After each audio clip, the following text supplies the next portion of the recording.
नमस्कार दोस्तों, आर के स्टडी ग्रुप में आपका स्वागत है। आज हम लोग सीडीपी का प्रैक्टिस करेंगे। कम समय में ज़्यादा क्वेश्चन सॉल्व करना है, इसीलिए जल्दी क्लास शुरू किया जाए। पहला क्वेश्चन है कि विकास के विषय में सही वक्तव्य चुनिए। विकास के सही वक्तव्य चुनिए। पहला ऑप्शन है विकास एक दिशीय एक आयामी होता है। विकास एक परिवर्तनीय है। विकास पूर्ण रूप से आनुवंशिकता से योजनाबद्ध है।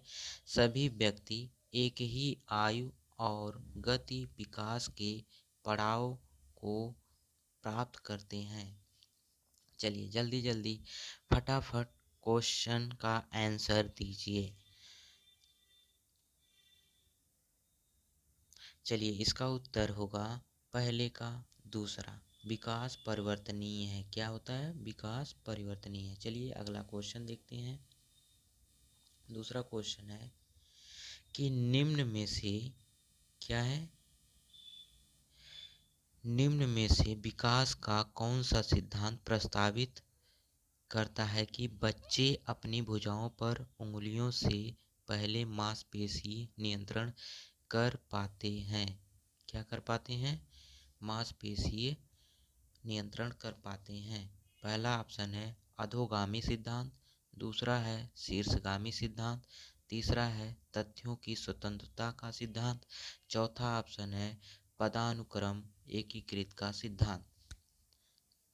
चलिए जल्दी जल्दी बताइए आंसर। 5 सेकेंड आपको मिल रहा है। दूसरे का आंसर हो जाएगा फर्स्ट, अधोगामी का सिद्धांत। क्या है? अधोगामी का सिद्धांत। चलिए तीसरा क्वेश्चन देखते हैं।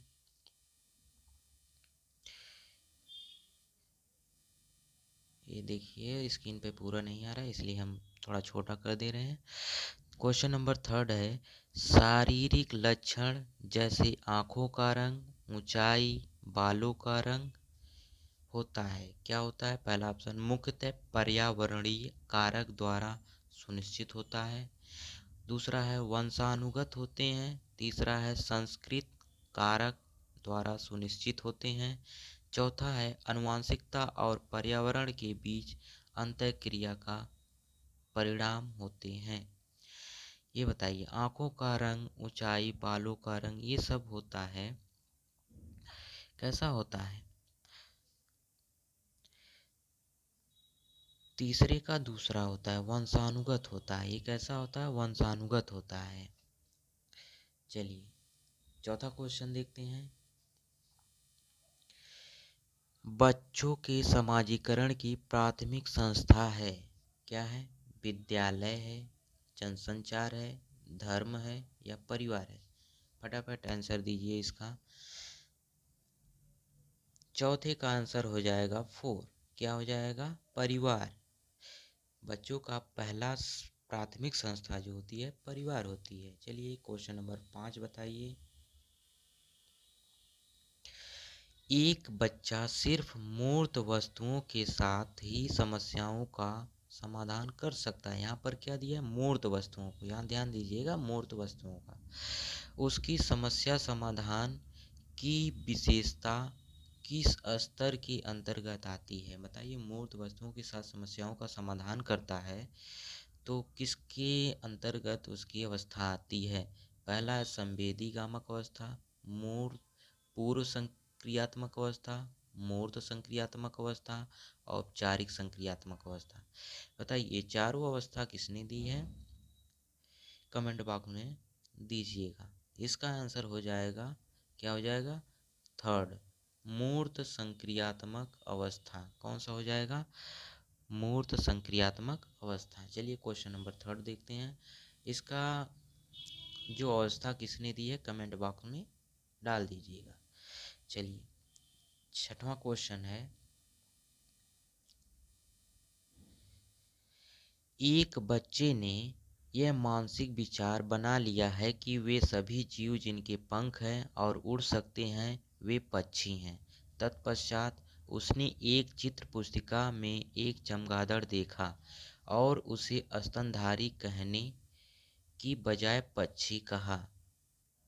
इस स्थिति में ज्ञान निर्माण की इस प्रक्रिया को क्या कहते हैं? समावेशन, समायोजन, क्रमबद्धता, संरक्षण। क्या कहेंगे? छठा का आंसर हो जाएगा फर्स्ट, समावेशन। क्या हो जाएगा? समावेशन। चलिए अगला क्वेश्चन देखते हैं।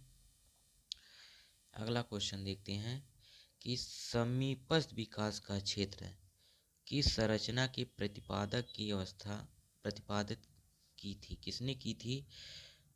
लॉरेंस कोलबर्ग, लेव वाइगोस्की, जोरोम ब्रूनर, जीन पियाजे। चलिए फटाफट इसका आंसर दीजिए।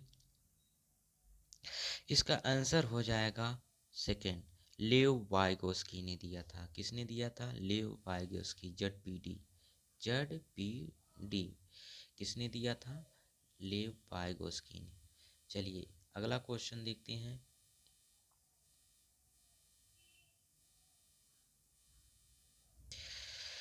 निम्न में से कौन सा कथन बच्चों के संज्ञानात्मक विकास के विषय में जीन पियाजे, लेव वाइगोस्की के विचारों बीच मुख्य अंतर दर्शाता है?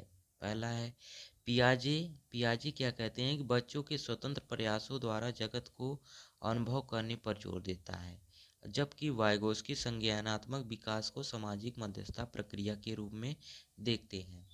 दूसरा ऑप्शन है पियाजे बच्चों की सक्रिय स्वतंत्र जीव के रूप में देखते हैं, जबकि वाइगोस्की उन्हें मुख्यतः वातावरण द्वारा नियंत्रित जीव के रूप में देखते हैं। तीसरा है पियाजे भाषा को बच्चों के संज्ञानात्मक विकास के लिए महत्वपूर्ण मानते हैं, जबकि वाइगोस्की संज्ञानात्मक विकास के जैविक पक्ष पर बल देते हैं। चौथा ऑप्शन है कि पियाजे के अनुसार बच्चे अपने मार्गदर्शन के लिए स्वयं से बात कर सकते हैं, जबकि वाइगोस्की के लिए बच्चों की बात केंद्रीयता का द्योतक है। चलिए फटाफट इसका आंसर दीजिए। इसका क्वेश्चन नंबर 8 का आंसर हो जाएगा फर्स्ट। क्या हो जाएगा? पियाजे बच्चों के स्वतंत्र प्रयासों द्वारा जगत को अनुभव करने पर जोर देते हैं, जबकि वाइगोस्की संज्ञानात्मक विकास को सामाजिक मध्यस्थता प्रक्रिया के रूप में देखते हैं। चलिए इसका आंसर हो जाएगा फर्स्ट।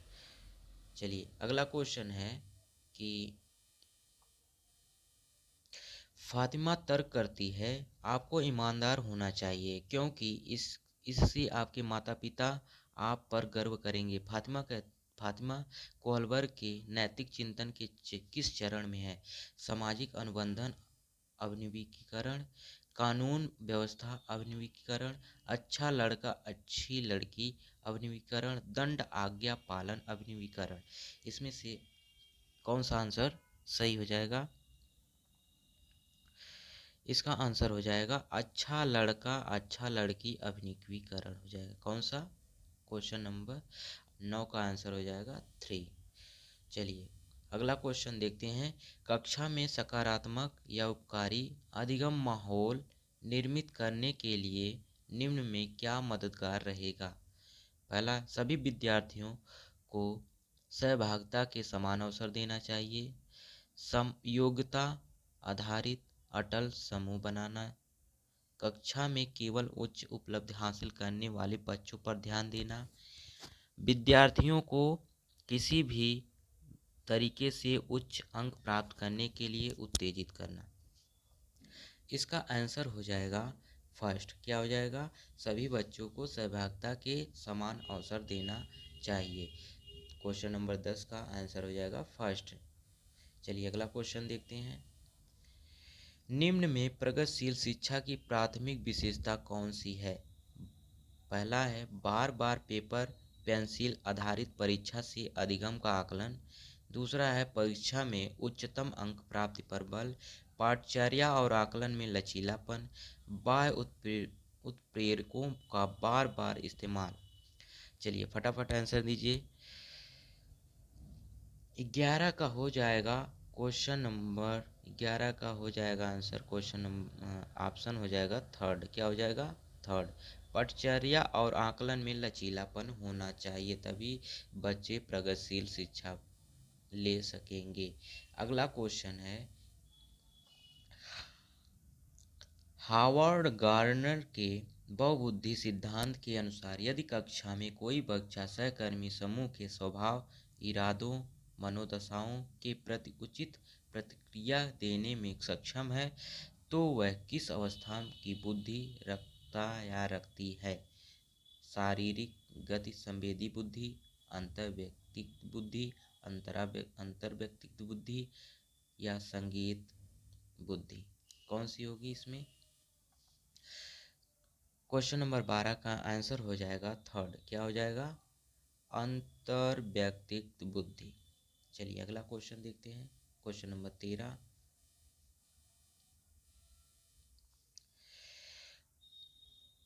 व्यवसाय के संप्रत्यय को पढ़ते समय मोनिका ने विद्यार्थियों को पुरुष और महिला को गैर पारंपरिक कार्य करते हुए फ्लैश कार्ड दिखाए। इस युक्ति से उसके छात्रों में जेंडर रूढ़िवादिता को प्रोत्साहन मिलेगा, जेंडर रूढ़िवादिता में लचीलापन को प्रोत्साहन मिलेगा, जेंडर तारतम्यता को प्रोत्साहन मिलेगा, जेंडर आधारित प्रतिमान का निर्माण होगा। चलिए फटाफट क्वेश्चन नंबर 13 का आंसर दीजिए।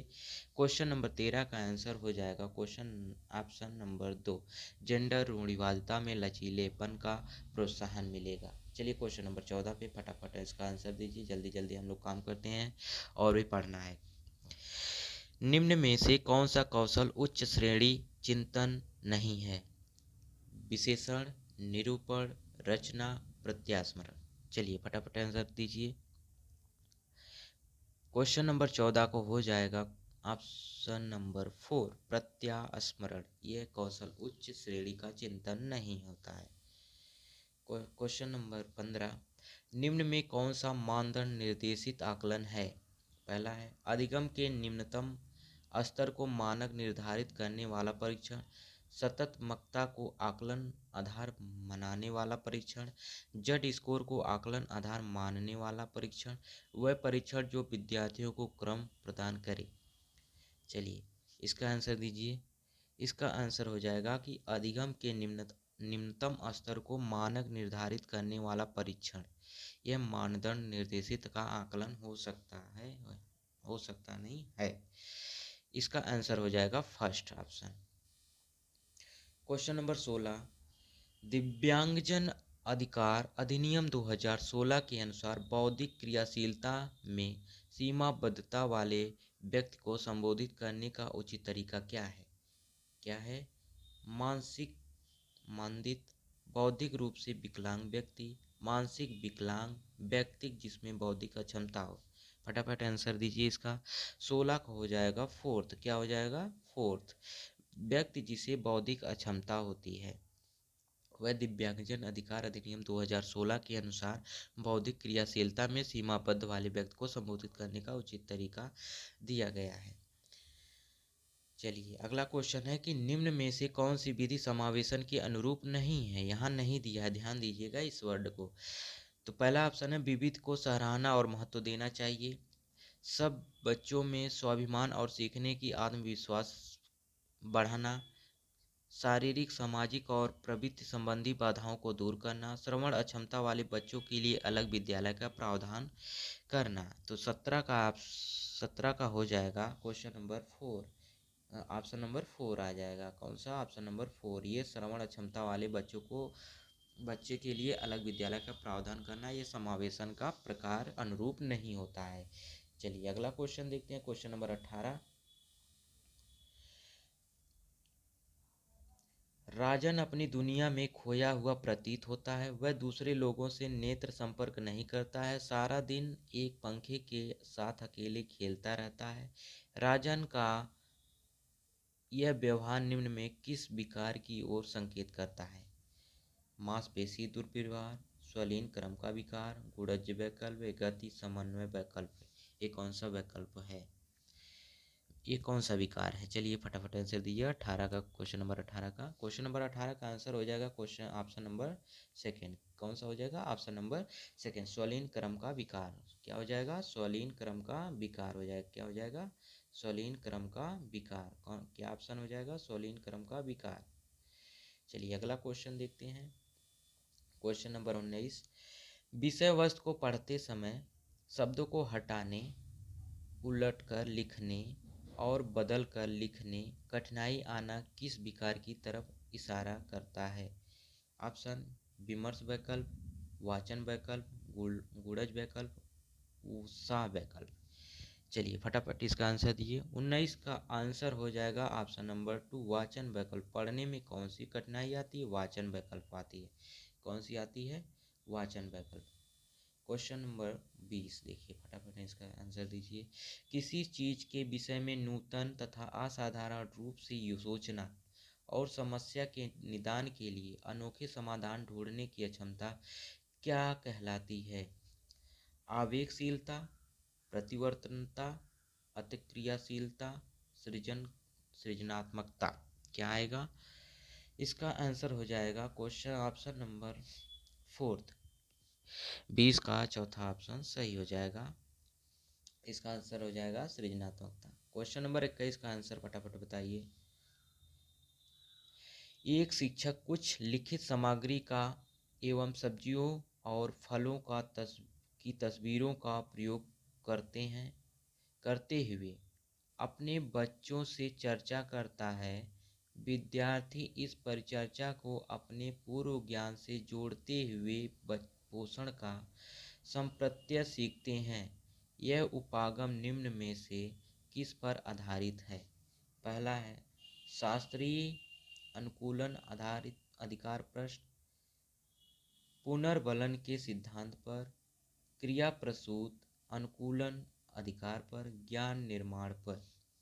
चलिए 21 का आंसर हो जाएगा ऑप्शन नंबर 4, ज्ञान के निर्माण होता है। क्या होता है? ज्ञान के निर्माण पर। क्वेश्चन नंबर 22,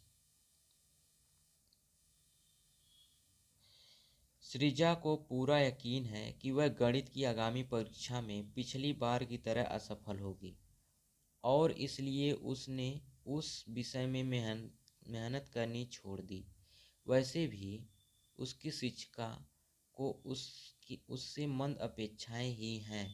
इससे आप सृजा के बारे में क्या अनुमान लगा सकते हैं? वह आलसी है या बहाने बनाती है? अधिगम असाध्य का अनुभव कर रही है? वह पलायनवादी प्रवृत्ति की है? वह एक विवेकपूर्ण निर्णय लेने वाली विद्यार्थी है? तो बताओ इसका आंसर क्या हो जाएगा? इसका आंसर हो जाएगा कि अधिगम असाध्य का अनुभव कर रही है, इसलिए वह उसे लगता है कि हम गणित में असफल हो जाएंगे। अगला क्वेश्चन है, अबीर की कक्षा में बच्चे शिक्षक और सहपाठियों के साथ विविध प्रकार की चुनौतीपूर्ण क्रियाकलापों में भाग लेते हैं और मिलजुल कर ज्ञान का निर्माण करते हैं। इस प्रकार की कक्षा क्या कहलाती है? सामाजिक संरचनावादी, ये तो ठीक है। व्यक्तिक संरचनावादी, परंपरागत कक्षा, बहुभाषिक कक्षा। चलिए, अबीर ने कक्षा में शिक्षक और सहपाठियों के साथ विविध प्रकार की चुनौतीपूर्ण क्रियाकलापों में भाग लेती है, तो इसलिए सामाजिक भी हो जाता है और संरचना भी हो जाता है।